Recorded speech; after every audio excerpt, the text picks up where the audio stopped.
La app per smartphone o tablet dal tuo store o dal sito radiolibertà.net. Cosa aspetti? Va ora in onda Una gemma in cucina, alla scoperta delle...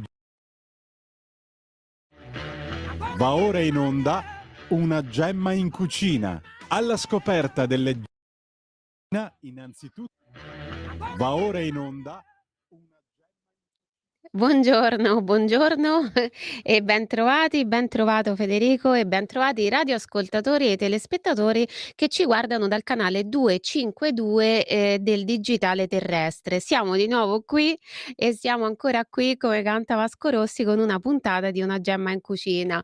Io vi ho detto tante volte che la gemma del titolo sono io, è una piccola citazione scherzosa del mio nome, ma poi quello che ci interessa veramente sono le gemme della cucina innanzitutto italiana che noi scopriamo man mano, puntata dopo puntata, attraverso le varie rubriche della trasmissione, che ci guidano lungo un filo conduttore che per me è questo: come possiamo riscoprire l'orgoglio di essere cucinieri, naturalmente casalinghi, non abbiamo l'ambizione di far diventare chi ci segue un cuoco professionale perché non ne abbiamo le capacità. Secondo me questa ricetta prevede 3 ingredienti. Il primo è conoscere, produrre, se siamo produttori, e comprare gli ingredienti di una cucina che conosciamo con la gemma della settimana, che questa volta è una cosa che potrà sembrare tardiva, ma in realtà non lo è perché la gemma è il panettone di San Biagio. Ieri è stato San Biagio e questo giorno, il 3 febbraio, è l'ultimo nel quale noi sentiamo parlare di panettone.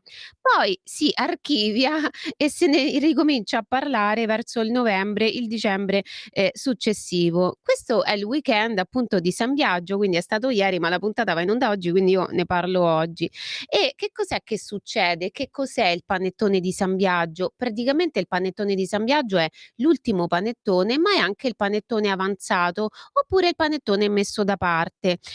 I negozi in questo weekend dismettono i panettoni, cioè vogliono chiudere, mettiamola così, la pratica del panettone e quindi ieri i panettieri e le pasticcerie hanno venduto i cosiddetti panettoni di San Biagio. È una specie di etichetta commerciale tipo prendi 2 e paghi 3. Di solito per San Biagio si vendono i panettoni a coppia, uno si paga e l'altro è in omaggio. Questo serve da una parte a incentivare la vendita degli ultimi panettoni e dall'altra a liberare il negozio dando anche in omaggio ulteriori panettoni se sono avanzati da Natale, perché tipicamente la pasticceria e il panettiere preparano dei panettoni che non sono conservabili, diciamo, fino all'anno successivo, come sono quelli invece di produzione industriale che contengono conservanti. Quindi il panettone di San Biagio non è che è una ricetta particolare, è il normale panettone che avanza al negoziante nel periodo di massima vendita, cioè fino a Natale. Da lì in poi diciamo che si entra nella categoria dei tipici sconti natalizi e questa del panettone di San Biagio è un po' una sottocategoria dei tipici sconti del cibo natalizio che iniziano già subito dopo Capodanno, per esempio nei supermercati. Cotechini, torroni, pandori e panettoni prima erano in bella mostra, in grande quantità, all'improvviso li vediamo dal 2 gennaio in poi passare tutti insieme, tutti come si dice, stretti come sardine uno sopra l'altro, sormontato da cartelli di sconto di ogni colore, frecce, eccetera, che dicono che sono appunto oggetto di saldi e di accaparrarseli perché i prezzi sono imbattuti. Insomma, un po' come si dice dalle stelle alle stalle. Di solito vediamo queste scene nei supermercati, invece con San Biagio noi vediamo, diciamo, questa trafila dello sconto, del come si dice a volte, no, te le tirano dietro le cose per dire che te le danno a un prezzo molto buono, noi la vediamo con San Biagio anche nelle pasticcerie, nei forni e nelle panetterie che vendono anche i panettoni. E poi, come dicevamo prima, c'è anche chi non compra il panettone di San Biagio a San Biagio, ma lo ha già conservato da solo. Pensate, lo spiega anche Wikipedia, che dice: a Milano, dove il culto di San Biagio è molto vivo, è tradizione mangiare insieme in famiglia quello che è rimasto del panettone raffermo natalizio, appositamente appositamente conservato come gesto propiziatorio contro i mali della gola e i raffreddori, secondo il detto milanese San Bias, El Benedis, la gola e il nas. Quindi in questo giorno, ci conferma Wikipedia, i negozianti per smaltire l'invenduto vendono a poco prezzo i cosiddetti panettoni di San Biagio, gli ultimi rimasti dal periodo natalizio. Però lo dicevamo, tanti che cosa fanno? Non è che avanza il panettone a Natale, conservano apposta una fetta del panettone di Natale, anche perché non c'è più un solo panettone in casa, ormai ne abbiamo tanti di tutti i tipi. Quindi, dice Wikipedia, molti usano serbare il panettone di Natale fino al giorno di San Biagio, sicuri che mangiato in quel giorno preservi dal mal di gola. Lo scriveva nel 1811 il corrispondente del Dipartimento dell'Ario alla Direzione Generale della Pubblica Istruzione e al suo direttore Giovanni Scopoli, nell'ambito di un'indagine capillare che ha fornito un primo importante sguardo d'assieme sulle tradizioni popolari nelle regioni d'Italia. Scrive invece il sito RSI, il sito della radio televisione svizzera italiana. Questa e altre due indagini contemporanee simili nello scopo sono conosciute con il nome di inchieste napoleoniche, perché volute e promosse dal grande e lungimirante imperatore che voleva conoscere nei dettagli la situazione nei territori sotto la sua giurisdizione. L'usanza di mangiare il 3 febbraio, il giorno di San Biagio, un po' del panettone natalizio è quindi antica e trova spiegazione nel fatto che ai panni benedetti in determinate occasioni veniva attribuito il potere di allontanare il male, venivano visti come pani protettivi. Si pensi, dice sempre RSI, per restare nei giorni vicini alla festa del nostro santo, al pane distribuito ai fedeli per il Beato Manfredo del 27 gennaio, oppure per Sant'Antonio Abate il 17 gennaio, che veniva conservato e dato ai familiari come prevenzione delle malattie, oppure nel caso di quello di Sant'Antonio, Sant'Antonio addirittura nascosto in qualche angolo della casa a protezione degli incendi. Era quindi prevedibile che si attribuissero simili doti anche al panettone natalizio, il pane dolce della festa per eccellenza, che nell'aspetto odierno ci viene dalla vicina Lombardia, ma che in altre forme più semplici, ma pur sempre impreziosite da varie aggiunte, fra cui spicca l'uva sultanina, era ampiamente conosciuto nelle nostre case con i nomi più disparati: Micon, Micon di Fest, Pandana de Neda, Pan di Fest, Pagn Dolce, Pagn dai Huguet, cioè con l'uvetta. San Biagio quindi è il protettore della gola. Secondo la leggenda, questo santo, che era armeno, era di Sebaste. Durante la persecuzione di Licinio in Oriente nel 314, all'epoca era vescovo, si rifugiò in una grotta sul monte Argeo per poter continuare a guidare i suoi fedeli. Sopravviveva perché nel nascondiglio, perché uccelli e altri animali gli portavano cibo, radunandosi poi in attesa della benedizione. A volte capitava che qualche bestia ferita o malata si recasse alla grotta proprio perché il vescovo Biagio la guarisse, ciò che avveniva effettivamente miracolosamente con il segno della croce. L'anno seguente a Sebaste cominciarono i preparativi per festeggiare il quinto anno di regno dell'imperatore Licinio, e a fine gennaio 315, quindi praticamente 1708 anni fa, iniziarono i preparativi per le celebrazioni del quinto anno di regno di Licinio, e inviati dal team dell'imperatore, i cacciatori giravano per il monte alla ricerca di animali da catturare per usarli nelle feste e negli anfiteatri. Alcuni di questi cacciatori arrivarono davanti alla grotta in cui si trovava il nostro Biagio e videro questi animali in pacifica attesa, tutti insieme davanti all'ingresso di Biagio. Lo raccontarono sconvolti al prefetto, che ordinò quindi di catturare il vescovo. Il giorno dopo andarono, e mentre portavano via Biagio catturato a Sebaste, una donna gli portò il figlioletto che stava soffocando per una lista conficcata nella gola. Allora Biagio benedì il il bambino e la lisca scomparì. Quindi il suo patronato sulla gola dipende da questo e in generale il santo è diventato anche il protettore contro le malattie, contro tutte le malattie, perché in punto di morte pregò il Signore di concedere la salute a chiunque lo invocasse per una infermità e una voce dal cielo gli rispose che era stato esaudito.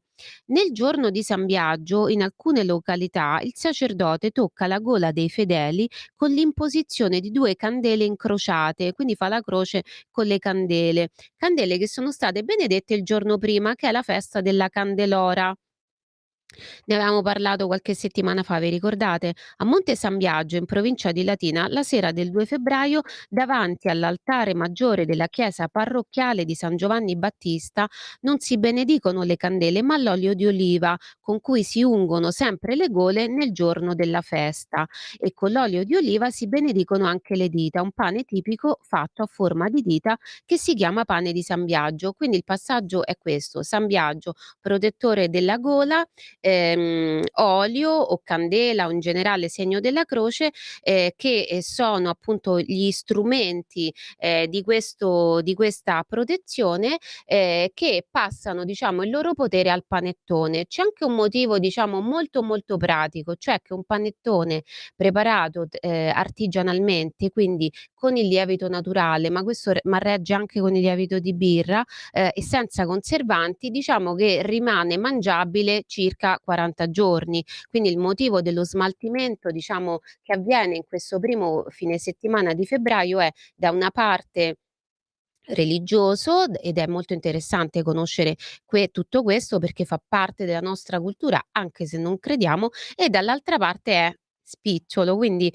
mangiamoci questi panettoni prima che vadano definitivamente a male. E adesso ce ne andiamo al food art introdotto dalla sigla che è un pezzetto, lo sapete, della canzone La pappa col pomodoro che ci dice che la pappa col pomodoro, questa bella ricetta, è un capolavoro.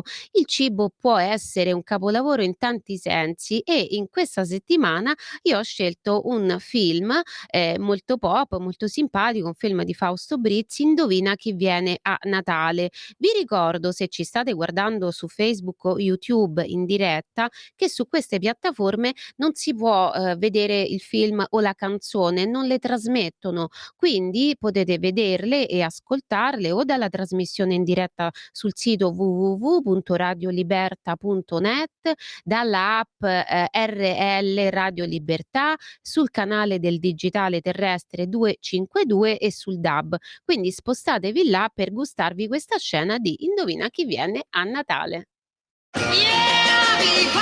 Food art.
Eccoci, allora la trama di questo film delizioso, Indovina chi viene a cena, che vi consiglio di guardare anche se insomma ormai è passato il Natale, è passato l'anno di uscita di questo film perché è uscito qualche anno fa, è simpatica. Dopo la morte del capofamiglia Leonardo Sereni, interpretato da Gigi Proietti, un famoso cantante, una famiglia allargata si riunisce per le feste di Natale. Il figlio maggiore, Giulio, con la moglie Marina, possiede una fabbrica di panettoni ed è la scena appunto che abbiamo visto. La loro figlia psicologa Valentina si fidanza con Francesco che è disabile perché dopo un incidente è rimasto senza gli arti superiori. La secondogenita di Leonardo e della moglie Emma è Chiara, che è madre di due bambini, Azzurra e Filippo, avuti dallo stesso marito. Dopo tanti amori sbagliati, finalmente sembra aver trovato l'uomo giusto, ovvero Domenico, un maestro elementare, e c'è anche un figlio che Leonardo ha avuto da una relazione extraconiugale, il napoletano Antonio, sposato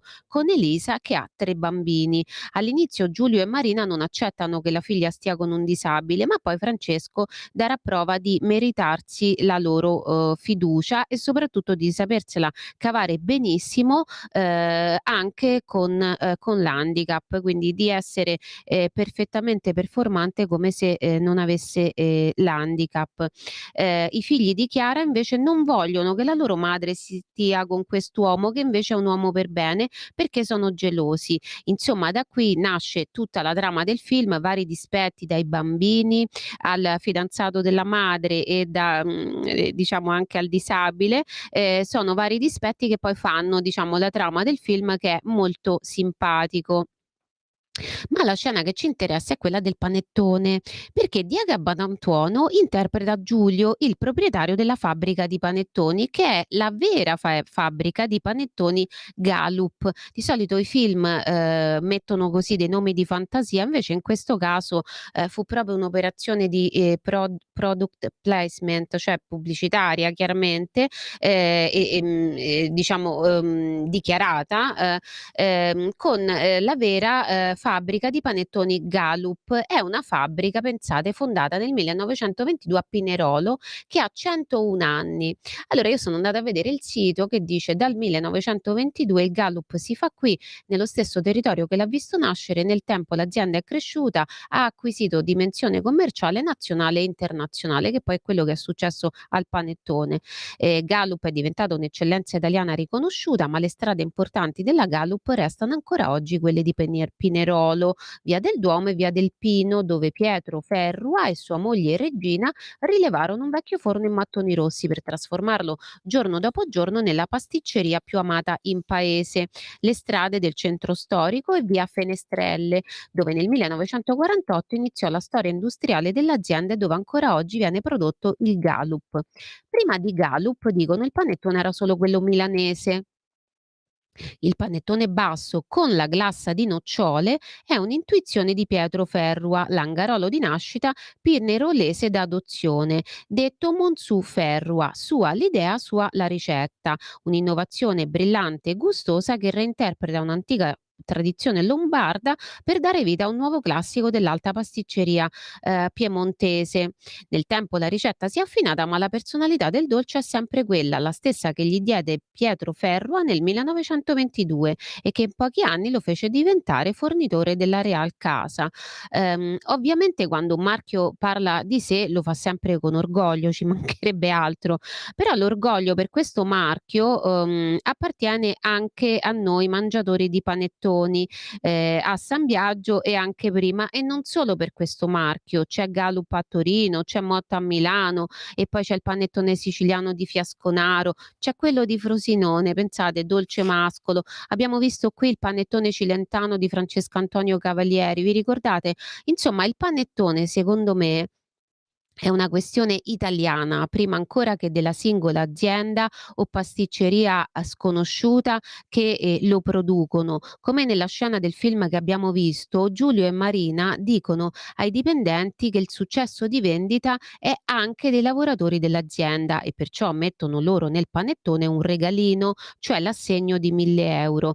E però secondo me, anche se a noi nessuno ci verrà a dare 1.000 euro, ma è il contrario, siamo noi che spendiamo centinaia e magari migliaia di euro nella nostra vita per mangiare panettoni e questo è giusto perché, contribuiamo anche noi in questo modo, no, dall'altra parte a far persistere il panettone nella cultura alimentare italiana e quindi il merito è un po' anche nostro, non solo di chi lo produce, ma anche di chi lo mangia e magari impara a farlo a casa. Adesso capirete che cosa voglio dire. Andiamo Federico con la sigla della biblioteca di cucina, grazie. La biblioteca di cucina.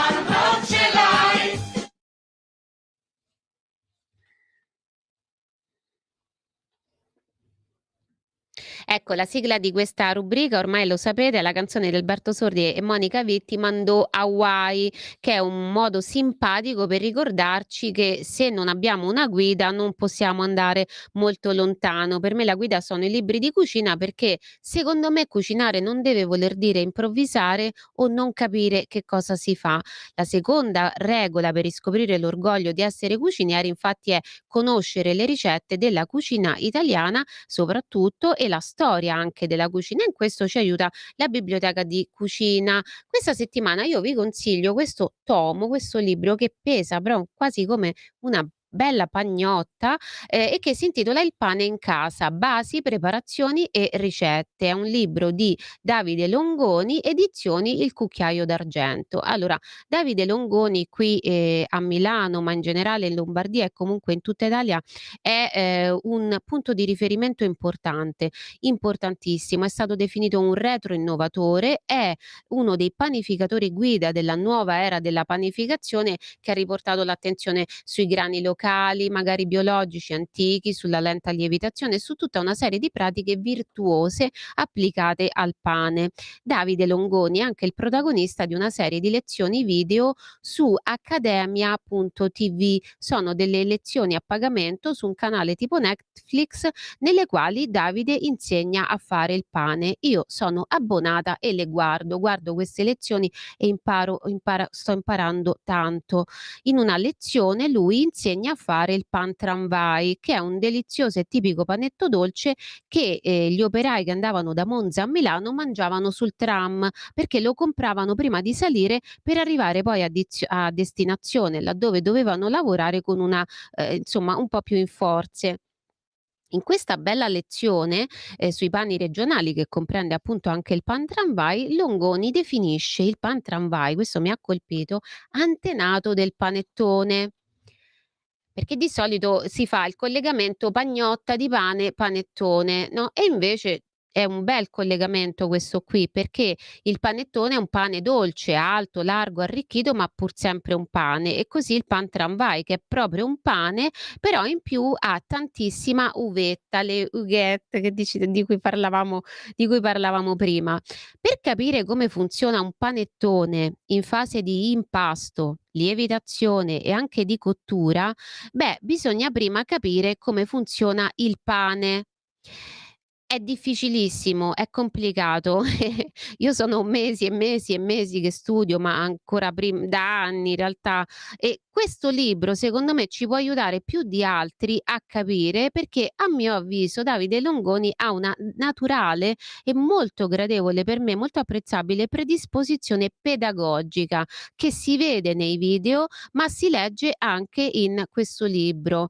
Quindi non abbiamo uno chef che fa sfoggio della sua cultura, ma uno chef che ce la vuole trasmettere, si capisce proprio ed è molto bello. Quindi, Longoni è il giusto maestro per chi non capisce niente di pane o panettoni, se non il gusto, però vuole imparare e, capire. Infatti il panettone è un pane con in più burro, zucchero e uova, aromi come buccia d'arancia grattugiata e miele, sospensioni come uvetta e buccia di arancia e di cedro candita. Se uno non sa cosa sta facendo, se non ha capito che cosa significa impastare acqua e farina con il lievito allo scopo di ottenere un pane, meno che mai potrà capire che cosa succede quando si impasta un panettone, che è un pane con tutte quelle aggiunte che abbiamo detto prima, difficilissime da fare assorbire. È molto più difficile e per riuscire a fare un panettone in casa bisogna studiare. Il cuciniere studia in casa. Ecco perché la videoricetta della settimana è è un panettone. Lo avevamo già fatto l'anno scorso, questa è un'altra ricetta, questa è la ricetta del panettone di Alfonso Pepe. È una ricetta con lievito di birra, piuttosto rara, perché panificatori e pasticceri di norma realizzano il panettone artigianale con il lievito madre, anche detto lievito naturale, mentre invece a casa non tutti hanno il lievito madre. Quindi questa ricetta si trova su internet, si trova sul sito Italia Squisita, che è un altro grande polo che vi consiglio per chi vuole imparare e studiare la cucina, perché ricordiamoci non ci sono soltanto i libri, ci sono tante altre fonti e internet in questo senso è un territorio molto molto ricco. Troviamo veramente dei portali d'eccellenza, Italia Squisita è uno di questi. Io ho apportato delle piccole modifiche alla ricetta del pasticcere Alfonso Pepe, ho sostituito, diciamo delle piccole cose, e lo vedrete man mano. Comunque ve lo anticipo, una piccola parte di zucchero l'ho sostituita col miele, perché secondo me il panettone deve avere l'accenno di miele, non solo secondo me, è uno degli aromi contemplati e secondo me deve essere non opzionale ma quasi obbligatorio, e addirittura 2 mieli, uno più leggero e uno più aromatico. Ma andiamo a vederci questa videoricetta dopo, suppongo, lo stacco pubblicitario. Grazie Federica e poi ci vediamo dopo per tirare le somme. In 30 anni di attività ho avuto modo di vedere le cose più strane. Ho affrontato zombie, vampiri, licantropi, mutanti e spietati assassini. Ho vissuto le storie più assurde e le avventure più bizzarre. Ma la storia più incredibile di tutte è quella che sto per raccontarvi. E questa è la mia storia. Ascoltate Movie Time con Vincent ogni sabato dalle ore 16.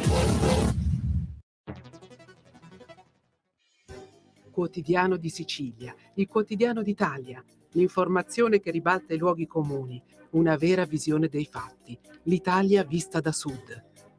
Ogni siciliano che vive in Italia e nel mondo è una risorsa, è protagonista della crescita della nostra nazione. Dai forza alla crescita della nostra isola, abbonandoti al QDS digitale più archivio a soli 99 euro annui. Quotidiano di Sicilia, il quotidiano d'Italia, una scelta di valore.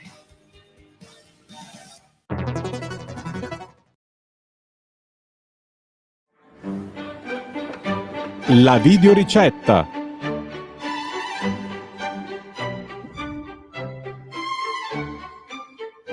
Diamocene fa.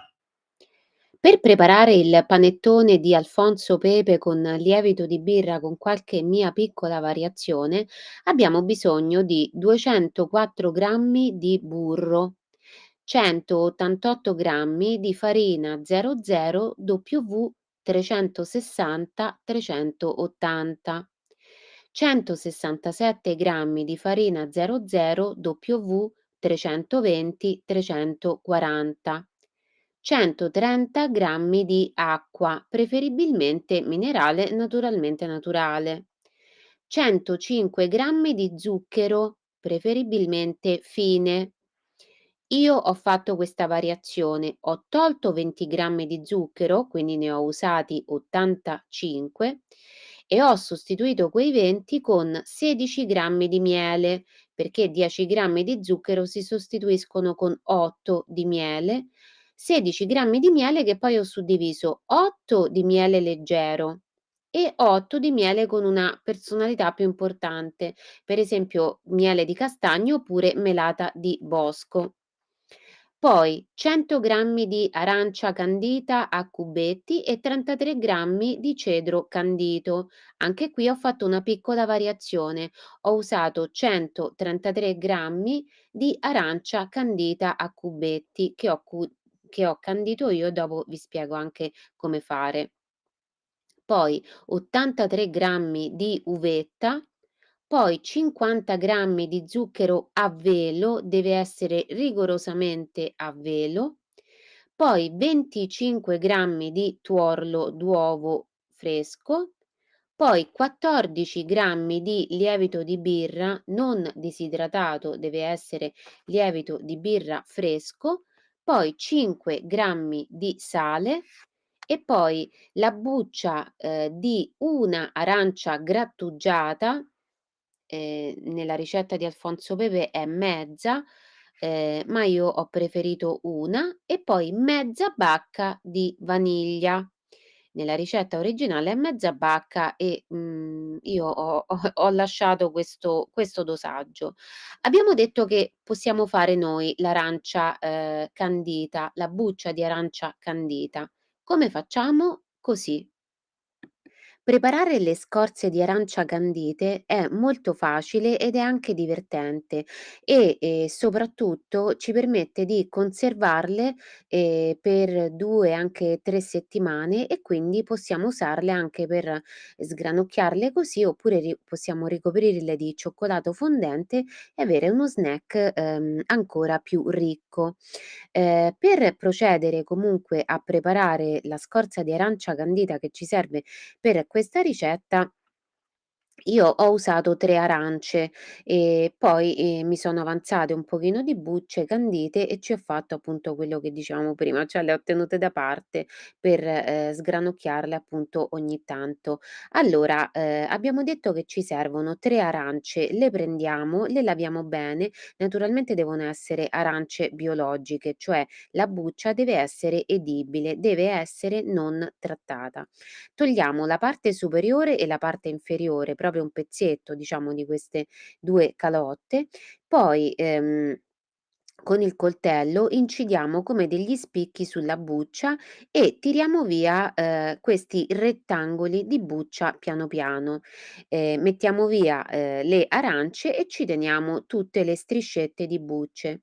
Le mettiamo dentro una padella con antiaderente e con, dell'acqua, che, le copra, un livello appunto che riesce a coprire, le bucce. Portiamo l'acqua a ebollizione, la scoliamo. Rimettiamo, l'acqua, nella misura, in cui ce l'avevamo messa prima, nella, padella, che copre appunto le bucce e riportiamo ad ebollizione. Scoliamo di nuovo l'acqua bollita e rifacciamo la stessa cosa per 3 volte, cioè rimettiamo l'acqua nella padella antiaderente e, riportiamo a bollore.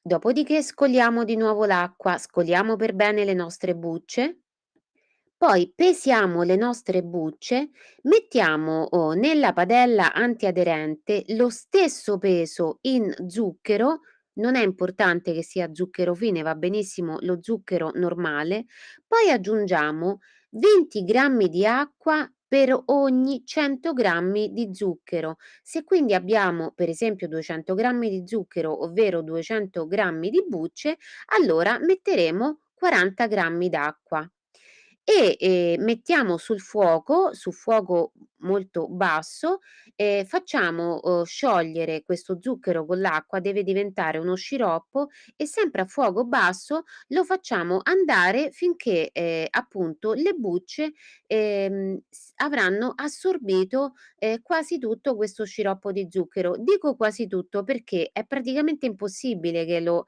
assorbano completamente, cioè si arriva a un certo punto che se si prosegue, lo zucchero si caramella, lo zucchero residuo si brucia. Quindi fate attenzione quando vedete che quasi tutto lo sciroppo di zucchero è stato assorbito e non è ipotizzabile che ne verrà assorbito ulteriormente, allora togliete le bucce che a quel punto saranno candite, con delle pinze le mettete ad asciugare sopra, un foglio di carta, forno.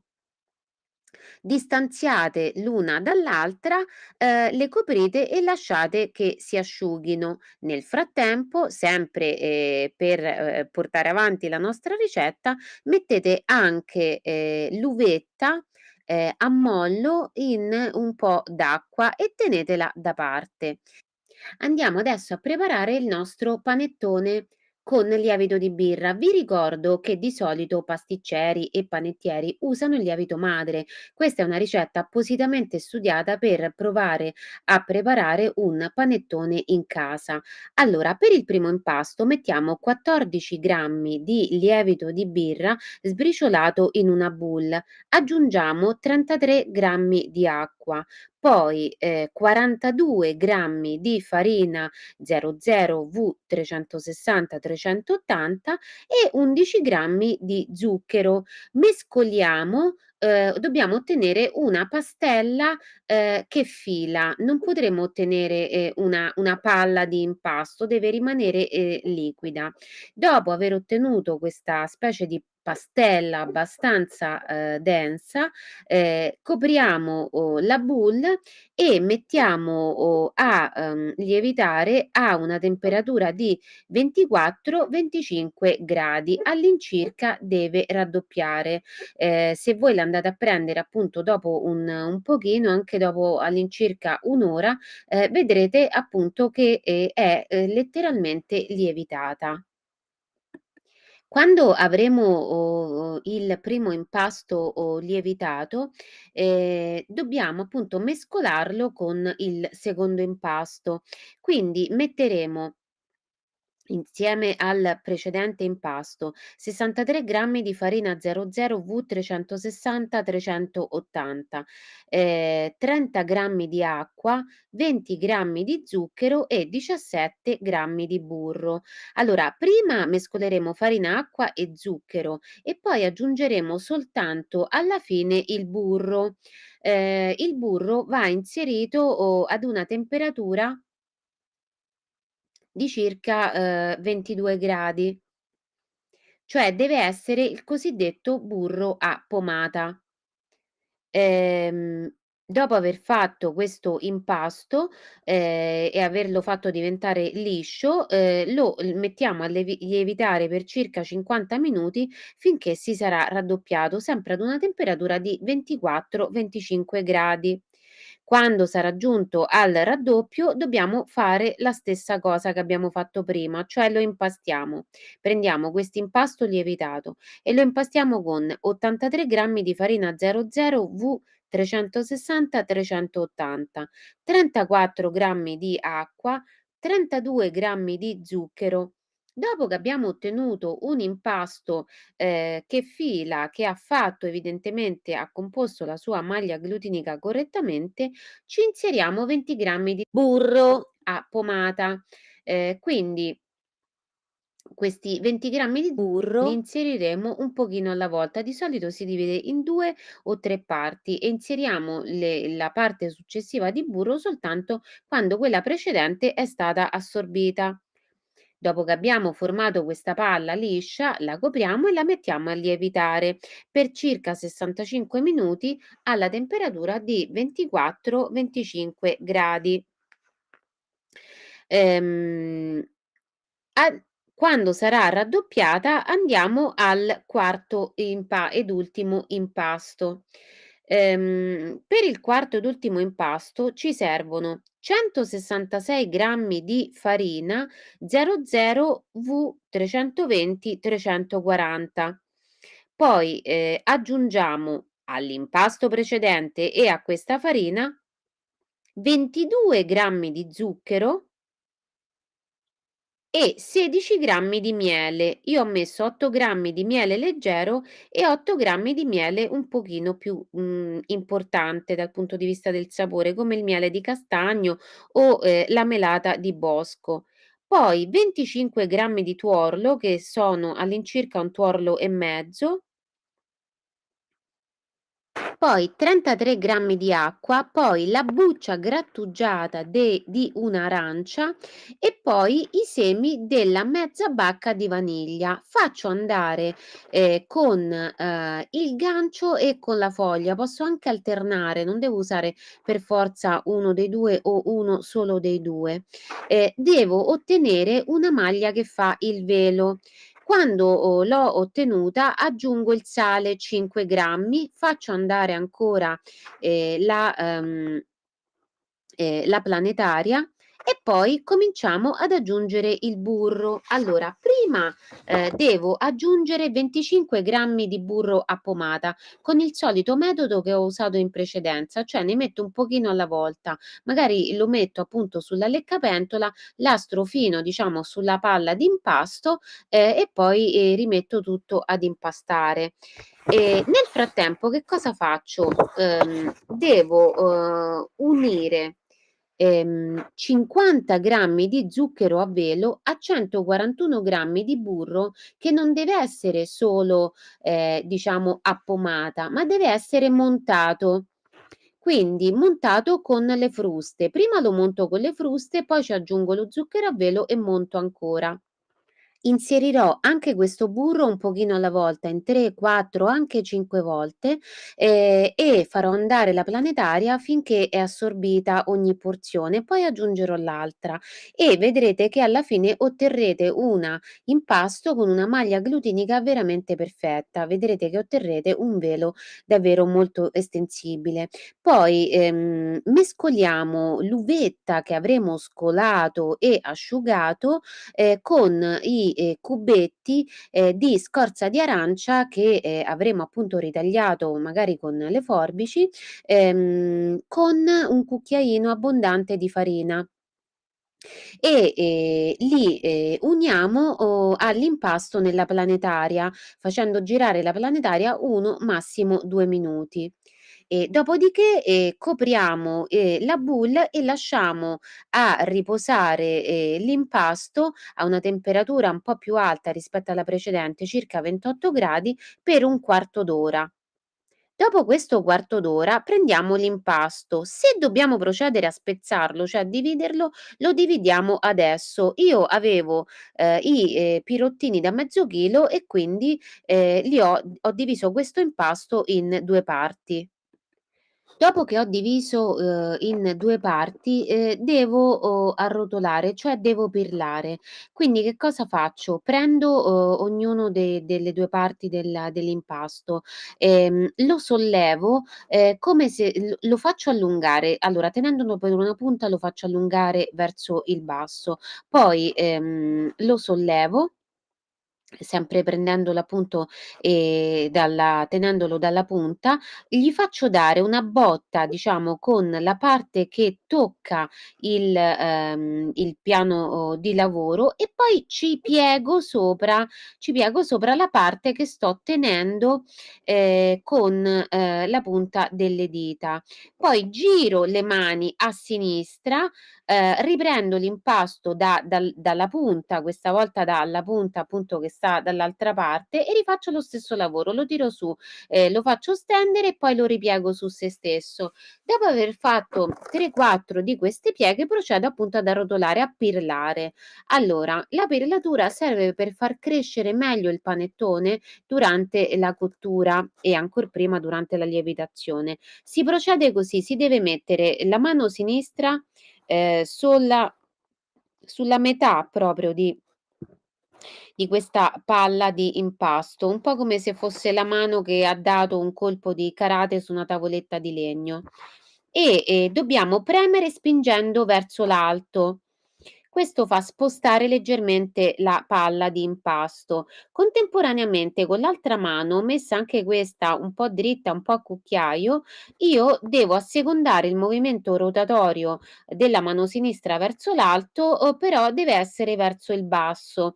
Cioè in pratica noi dobbiamo fare come strusciare, diciamo, questa palla sul nostro piano di lavoro attraverso le nostre mani, in modo che si arrotoli su se stessa, non solo orizzontalmente, ma anche verticalmente, cioè un pochino se voi guardate il centro della palla quando iniziate a fare questa pirlatura, vedrete che si sposterà, che seguirà appunto il senso orario appunto a o an e antiorario scusate, che gli state dando. Dopo aver fatto la pirlatura prendete la palla con la mano sinistra, la rigirate e stringete bene, il fondo della palla. Questo serve a evitare che durante la lievitazione si possa fare una bolla d'aria, proprio perché siamo andati, diciamo, a spostare la parte superficiale, dell'impasto. Immaginate una specie di pellicola, no, che lo ricopre, noi l'abbiamo un po' spostata e potrebbero esserci crearsi delle bolle d'aria. Mettiamo il panettone a lievitare coperto alla temperatura di 28-30 gradi finché non raddoppia e in linea di massima finché non raggiunge circa 1-2 centimetri dai bordi esterni del pirottino. Dopodiché ne spennelliamo la superficie con un pennello intinto nell'acqua. Poi con un taglierino andiamo a fare il taglio a forma di croce. Questo serve a far crescere meglio il panettone durante la cottura. La lama del taglierino va bagnata anch'essa nell'acqua, in questo modo scorrerà meglio. Facciamo un taglio a croce che va da un lato all'altro verticalmente e poi da un lato all'altro orizzontalmente. Incidiamo leggermente sotto pelle, ehm, le punte appunto di questi lembi, quel poco che ci serve per riuscire ad inserire un cubetto di burro. Praticamente durante la cottura il burro si scioglierà, e questo permetterà, alla parte che sta sotto la pellicola, la pelle diciamo che noi abbiamo già intagliato, di scorrere più agevolmente, di distanziarsi, di scorrere proprio sotto la pelle che abbiamo tagliato e quindi di crescere. Nel frattempo mettiamo a scaldare, il forno, a una temperatura di circa, 150-160 gradi centigradi. E mettiamoci anche un pentolino, anche un piccolo contenitore, di acqua, questo per creare un pochino di vapore. Mettiamo, i panettoni, i miei sono 2 da mezzo chilo, a cuocere, all'incirca devono cuocere 50 minuti, dipende dalla temperatura, 30, 40, 50, voi, osservate. A un certo punto poi inserite, il termometro da cucina perché il panettone è cotto quando misura 94 gradi al cuore.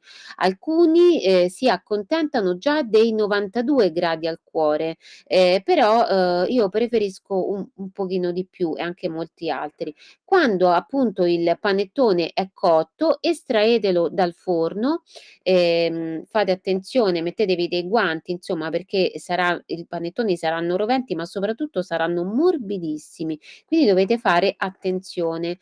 Poi con molta delicatezza inserite,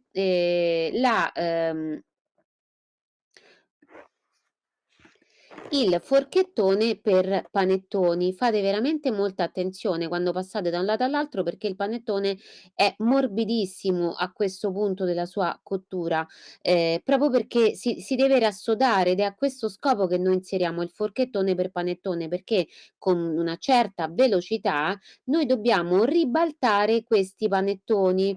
In gergo si dice che si impiccano, no, si devono mettere a testa in giù. Perché si devono raffreddare a testa in giù. Per raffreddare non intendiamo 10 minuti, di solito se li cuciniamo, se li cuociamo la sera, li lasciamo a raffreddare a testa in giù fino al mattino dopo. Non metteteli dentro una pentola, l'aria deve circolare intorno ai panettoni, il vapore deve uscire dal panettone e questo, fisserà l'altezza che il panettone ha raggiunto in cottura perché se lo lasciassimo invece se non lo mettessimo a testa in giù, si accascerebbe su se stesso, collasserebbe. Togliamo poi il forchettone, sempre con molta delicatezza, dopo che appunto sono più che freddi, quindi dopo circa 12 ore, togliamo il forchettone e li conserviamo dentro un sacchetto, di plastica per alimenti. Dopo averci spruzzato un pochino di alcol buon gusto per liquori, inseriamo il panettone, ce ne spruzziamo ancora un altro pochino e chiudiamo. Il panettone preparato in questo modo, può essere mangiato dopo 2, anche 3 giorni, cioè deve passare del tempo perché gli aromi si devono amalgamare. Tanto abbiamo spruzzato dell'alcol e quindi questo panettone si conserva anche 2, 3 settimane all'interno della nostra pellicola. Quando poi andiamo a mangiare il panettone, facciamo caso al fatto che sarà estremamente morbido. Se vogliamo ammorbidirlo ancora di più, possiamo passare la fetta 5, 10, massimo 15 secondi, in microonde. Bene, io vi ringrazio, vi, auguro una buona preparazione di questa ricetta. Fare il panettone in casa ed eguagliare il panettone della pasticceria è praticamente impossibile, ma certamente esercitarci a farli in casa, provarci, ci fa capire come deve essere un panettone e soprattutto qual è questa magia proprio che si va a creare quando si crea un pane dolce, ricco, come è appunto quello del panettone. Si dice che la pizza debba crunciare, debba fare crunch, beh, il panettone deve fare fluff, deve essere morbido. Un panettone che non è morbido, beh, non è un panettone venuto bene. Quindi fate anche la prova fluff, la prova morbidezza, e quando andrete a tagliare la vostra fetta, se è morbido, beh, non sarà quello della pasticceria, però sarà un panettone che avrete fatto con le vostre mani. Bene, io vi ringrazio, vi auguro buon panettone di San Biagio e vi dico alla prossima. Ecco, abbiamo visto come preparare il panettone, abbiamo fatto questa videoricetta, diciamo, per onorare questa festa molto importante di San Biagio, con la quale noi archiviamo, chiudiamo la stagione del panettone, si apre quella del carnevale, frappe, castagnole, poi arriverà quella della Pasqua e così via. Rivedetevi il video, provate a farlo in casa, riguardatevi la puntata perché oggi è stata una bellissima puntata secondo me. Quindi io vi auguro buon sabato, buona domenica e ci rivediamo la settimana prossima con nuove sorprese. Grazie Federico, ciao, a sabato. Ave